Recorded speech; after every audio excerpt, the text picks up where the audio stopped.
अस्सलामुअलैकुम। Previous lecture के अंदर हमने एक्सटर्नल सीएसएस का इंट्रोडक्शन देखा और उसके बाद हमने सीएसएस वाली फ़ाइल का लिंक हमने अटैच किया था एचटीएमएल वाली फ़ाइल के साथ। आज के इस लेक्चर के अंदर हम नेव बार बनाना सीखेंगे। तो नेव बार होती क्या है, सबसे पहले ये मैं आपको दिखा दूं। ये मैंने एक इमेज डाउनलोड किया नेव बार की। तो ये होम का tab, about us, services, portfolio, contact, इसको टैब्स भी बोला जाता है और इसको नेव बार भी बोला जाता है। तो आज हम यही क्रिएट करना सीखेंगे। चलते हैं अपने कोड एडिटर की तरफ और आज हम यही सीखते हैं। सबसे पहले आपने टैग लगाना है HTML का। तो ये मैंने HTML का टैग लगाया और उसके बाद हमने क्या काम करना है, जो मेटा वाला टैग है हमने उसको कर देना है रिमूव, क्योंकि हमें फ़िलहाल इसकी ज़रूरत नहीं है। उसके बाद हम जाएंगे टाइटल में।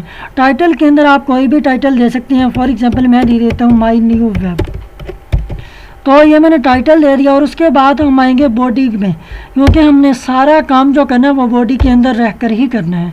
सबसे पहले हमने टैग लगाना है डिव। डिव मीन यानी कि हमने क्लास यूज़ करनी है, इसलिए हम डिव का टैग यूज़ करेंगे। क्लास आई, आप एंटर करेंगे। एंटर के बाद हम क्या बनाना चाह रहे हैं, नेव बार। तो आपने नेव लिखना है और उसके बाद कर देना है एंटर। एंटर करने के बाद यहाँ हम एक लिस्ट बनाएंगे। कौन सी लिस्ट? Unordered list. आपको मैंने दो लिस्टें पढ़ाई थी, एक ऑर्डर लिस्ट पढ़ाई थी और एक पढ़ाई थी अनऑर्डर लिस्ट। तो हम इसमें यूज़ करेंगे अनऑर्डर लिस्ट। आपने कर देना है एंटर। एंटर करने के बाद यहाँ हम टैग लगाएंगे LI का, LI यानी कि लिस्ट। लिस्ट के अंदर हम ए का ए एट्रीब्यूट यूज़ करेंगे और उसके बाद हमने यूज़ किया था HREF यानी कि हाफ रेफरेंस। तो इसमें हम थोड़ी सी स्पेस डाल देंगे और इसको एम्प्टी छोड़ देंगे। तो उसके बाद हमने करली ब्रेसेस क्लोज करने के बाद यहाँ हमने पहला टैब बनाना है होम का। ठीक है, होम का टैब बनाने के बाद आपने ए को कर देना है close. Same as it is आपने क्या काम करना है, नीचे भी वही लिस्ट वाला टैग और उसके बाद ए वाला टैग, फिर हाफ रेफरेंस और उसके बाद अगेन स्पेस देने के बाद फिर आपने जो बनाना है वो है गैलरी। ये हम सिंपली नेव बार बनाना सीख रहे हैं। और उसके बाद हम ए का टैग भी कर देंगे क्लोज और उसके बाद हम आएंगे थर्ड पे, फिर वही लिस्ट लगाएंगे। तो उसके बाद अगेन ए का टैग, फिर उसके बाद हाफ रेफरेंस का टैग, फिर स्पेस और उसके बाद हमने जाना है कोई एक और नाम देंगे। फॉर एग्जांपल हम दे देते हैं अबाउट अस। तो ये आप इसको अपनी मर्ज़ी का नाम भी दे सकते हैं। तो मैंने इसको अबाउट अस रख दिया और उसके बाद आपने ए का टैग कर देना है क्लोज। ए का टैग क्लोज करने के बाद यहाँ हम चौथा टैब बनाना चाह रहे हैं। उसके लिए हमने अगेन ए का टैग लगाना है, फिर उसके बाद हाफ रेफरेंस देने के बाद आपने देनी है स्पेस देने के बाद आपने अगेन देना है कॉन्टैक्ट अस। तो उसके बाद आपने ए का टैग कर देना है क्लोज। ए का टैग क्लोज हो गया और उसके बाद हमने अनऑर्डर लिस्ट को ओपन किया था, टैग को, ये भी क्लोज हो गया और उसके बाद हम एंटर करेंगे। हमारा एक टैब क्लोज होने वाला रहता है, वो कौन सा था, डिव। तो डिव के टैग को भी हमने कर दिया क्लोज। तो ये थी HTML वाली कोडिंग। अब हम चलते हैं CSS की तरफ। इस कोडिंग को कर देंगे हम रिमूव करने के बाद हम अगेन कोडिंग लिखेंगे CSS के अंदर। हम लिखेंगे .nev, उसके बाद यूएल जो हमने अनऑर्डर लिस्ट दी थी और उसके बाद हमने कौन सा टैग यूज़ किया था, LI यानी कि लिस्ट। लगाने के बाद आपने एंटर कर देना। एंटर करने के बाद आपने लगानी है ब्रैकेट्स के अंदर हम कोडिंग करेंगे कौन सी, फ्लोट मीन्स क्या होगा कि आप नेव बार की डायरेक्शन क्या दे रहे हैं, लेफ़्ट टू राइट दे रहे हैं या राइट टू लेफ़्ट दे रहे हैं। तो अब हम दे रहे हैं लेफ़्ट टू राइट, यानी कि लेफ़्ट से शुरू हो और राइट की तरफ जाए। तो यहाँ हम फ्लोट क्या देंगे, लेफ़्ट, यानी कि लेफ़्ट की तरफ से शुरू हो। फ्लोट लेफ़्ट देने के बाद आपने अगेन देना है एंटर। फिर उसके बाद हम लिखेंगे फ़ॉन्ट साइज़, कि फ़ॉन्ट का साइज़ क्या होना चाहिए। तो यहाँ हम फ़ॉन्ट साइज़ सेलेक्ट करेंगे। फ़ॉन्ट साइज़ हम दे देंगे 24 पिक्सल। तो ये मैंने 24 पिक्सल दे दिया फ़ॉन्ट साइज़ देने के बाद अब हम जाएंगे पैडिंग की तरफ। पैडिंग हमने कितनी रखनी है वो आप अपनी मर्ज़ी से चूज़ कर सकते हैं, लेकिन मैं यहाँ पर 10 पिक्सल लिख दूँगा हेड पैडिंग इसकी। और उसके बाद हमने एक और लिखना है, क्या लिखना है, लिस्ट स्टाइल टाइप। तो ये क्या होती है, ये होती है कि फॉर एग्ज़ाम्पल कि अगर आप नेव बार बना लेते हैं उसमें कोई ऑटोमेटिकली कोई चेंज आ जाए जो आपने ना की हो, तो ये कोई स्टाइल में चेंज कर दे, कोई लिस्ट में चेंज कर दे, तो हम इसको क्या काम कर देंगे, हम कर देंगे नन, यानी कि कोई चेंजिंग हमें इसके अंदर नहीं चाहिए। और उसके बाद आप करेंगे एंटर। एंटर के बाद आपने लगाना है मार्जिन। तो मार्जिन हमने लगाना कौन सा है, मार्जिन हमने लगाना है लेफ़्ट, यानी कि लेफ़्ट की तरफ से मार्जिन हमने लगा देना। मार्जिन कितना होना चाहिए वो हम रख देंगे 50 पिक्सल, ठीक है। तो ये तो मैंने लिख दिया .navuli की मैंने कोडिंग लिख दी। और उसके बाद अब हम जाएंगे नीचे। नीचे जाने के बाद अब हमने लिखनी है से अकेली .nav लिख देनी है। उसके बाद हम करेंगे एंटर, फिर ब्रैकेट्स को करेंगे शुरू। .nav का हमने क्या देना है, हाइट इसकी कितनी हो, हाइट इसकी हम दे देंगे 50 पिक्सल, ठीक है। और उसके बाद हम आएंगे नीचे आने के बाद हम देंगे विड्थ इसकी कितनी होनी चाहिए, विड्थ हम इसकी दे देंगे 100%, ठीक है। तो ये इसकी विड्थ आ गई 100%। और उसके बाद हमने देना है इसको बैकग्राउंड कलर, यानी कि हमारी जो नेव बार है उसका बैकग्राउंड कलर क्या होना चाहिए। तो मैं इधर लिखूँगा बैकग्राउंड, उसके बाद हम जाएंगे बैकग्राउंड कलर के अंदर। बैकग्राउंड कलर हम कौन सा दे रहे हैं, मान लिया कि हम इधर दे देते हैं ऑरेंज। तो ये बैकग्राउंड कलर मैंने दे दिया ऑरेंज।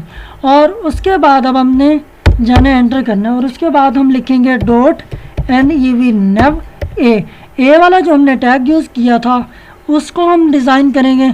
और उसके बाद आपने क्या काम करना है, आपने .nav पे आके कर देना एंटर। एंटर करने के बाद आपने ब्रैकेट्स को करना अगेन शुरू। हम इधर लिख देंगे टेक्स्ट डेकोरेशन, यानी कि जो टेक्स्ट की डेकोरेशन है वो कैसी होनी चाहिए, वो हम कर देंगे नन, यानी कि खुद से कोई भी टेक्स्ट डेकोरेट ना हो, उसको कोई स्टाइल खुद से ना मिले। तो यहाँ हम इसको कर देंगे नन। तो मैंने टेक्स्ट डेकोरेशन को भी नन कर दिया। और उसके बाद अब हम जाएंगे नीचे जाने के बाद हम लिखेंगे .nev देंगे स्पेस। और उसके बाद लिखेंगे ul, फिर लिखेंगे li लिखने के बाद लिखेंगे a, जो हमने a वाला टैग यूज़ किया था। फिर उसके बाद हमने ये जो डॉट्स है ये लगाने हैं। और उसके बाद लिखेंगे होवर। अब होवर क्या है, होवर मान ले कि हम उस तस्वीर को दोबारा देखते हैं। होवर होती क्या है, होवर ये होती है कि मान लिया कि मैं इधर होम के टैब पर अपना कर्सर लेकर जाऊं, तो यहाँ पर कुछ इम्पैक्ट शो हो कि मान लिया कि मैं इधर कर्सर लेकर जाऊं और जो होम के अंदर जो चीज़ें ऐड की होंगी तो वो ऑटोमेटिकली शो हो, या ऐसे ना शो हो, या हम एज इट इज़ ऐसे ही हम होम पर कहीं लेकर जाएं अपना कर्सर, इसका स्टाइल चेंज हो जाए, यानी कि इसका फ़ॉन्ट का कलर चेंज हो या होम के टैब का जो बैकग्राउंड है वो चेंज हो, तो इसी को हम बोलते हैं होवर। तो अब अगेन जाएंगे अपने कोड एडिटर की तरफ और इसकी कोडिंग को सीखते हैं। होवर आ गया। होवर आने के बाद आपने कर देना एंटर। उसके बाद लगानी है ब्रैकेट्स। ब्रैकेट्स के अंदर हम लिखेंगे बॉर्डर हमने देना है रेडियस।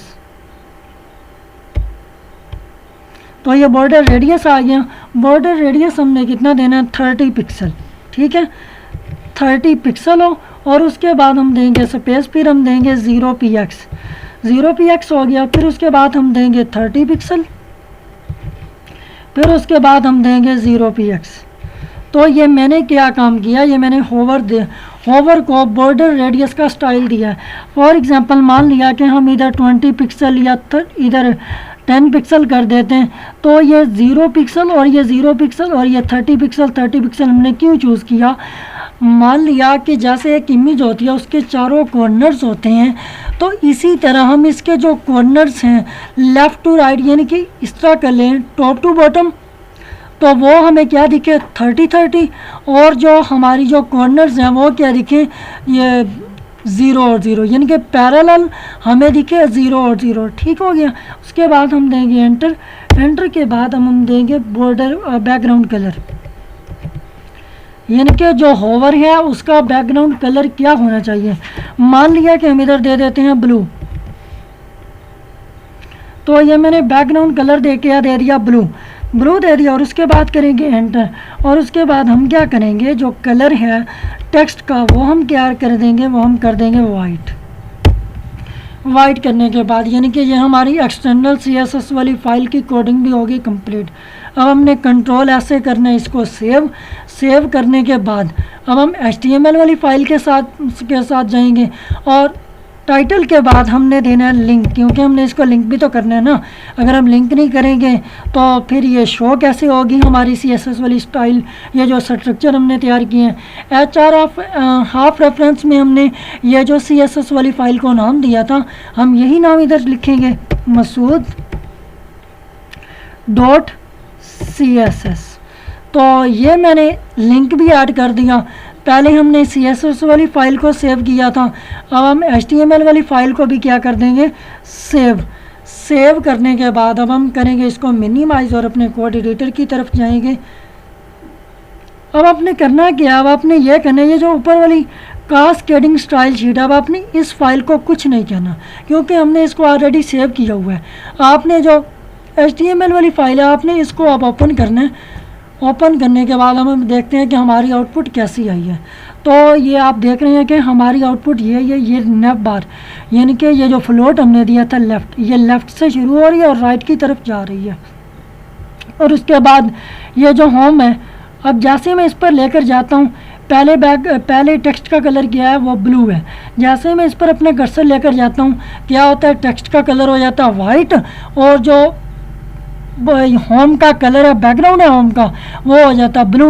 ऐसे ही हम गैलरी पर लेकर जाते हैं, गैलरी का कलर हो जाता है वाइट और उसके बाद जो बैकग्राउंड कलर है वो हो जाता है ब्लू। तो और जो होल नेव बार का कलर है वो क्या है, ऑरेंज। तो आज के लिए इतना ही काफ़ी है, मिलते हैं इंशाल्लाह नेक्स्ट लेक्चर में। तब तक के लिए अल्लाह हाफिज़, कीप लर्निंग।